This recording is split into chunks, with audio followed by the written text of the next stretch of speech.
किसी गांव में एक साधु रहा करता था। वह जब भी नाचता था तभी बारिश होती थी।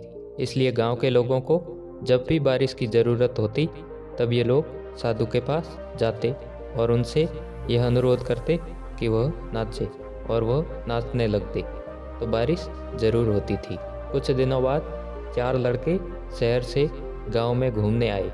तब उन्हें ये बात पता चली कि किसी साधु के नाचने से बारिश होती है, तो उन्हें यकीन नहीं हुआ। शहरी पढ़ाई लिखाई के घमंड में उन्होंने गांव वालों को चुनौती दे दी कि अगर हम भी नाचेंगे तो बारिश होगी, और अगर हमारे नाचने से बारिश नहीं हुई तो साधु के नाचने से भी बारिश नहीं होगी।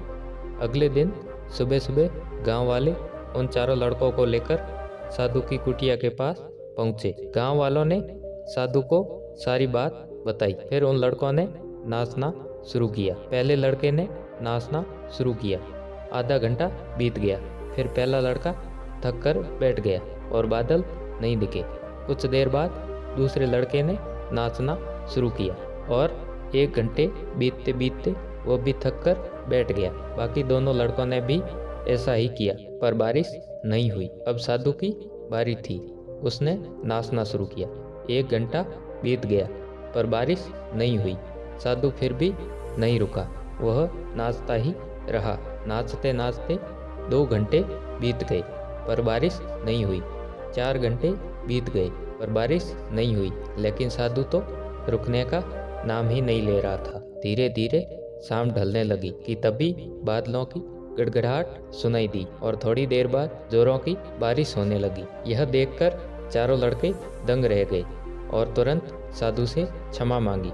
फिर चारों लड़कों ने साधु से पूछा, बाबा भला ऐसा क्यों कि हमारे नाचने से बारिश नहीं हुई और आपके नाचने से बारिश हो गई? साधु ने उत्तर दिया, जब मैं नाचता हूँ तो 2 बातों का ध्यान रखता हूँ। पहली बात तो मैं यह सोचता हूँ कि अगर मैं नाचूंगा तो बारिश को होना ही पड़ेगा, और दूसरी बात यह कि मैं तब तक नाचूंगा जब तक कि बारिश न हो जाए।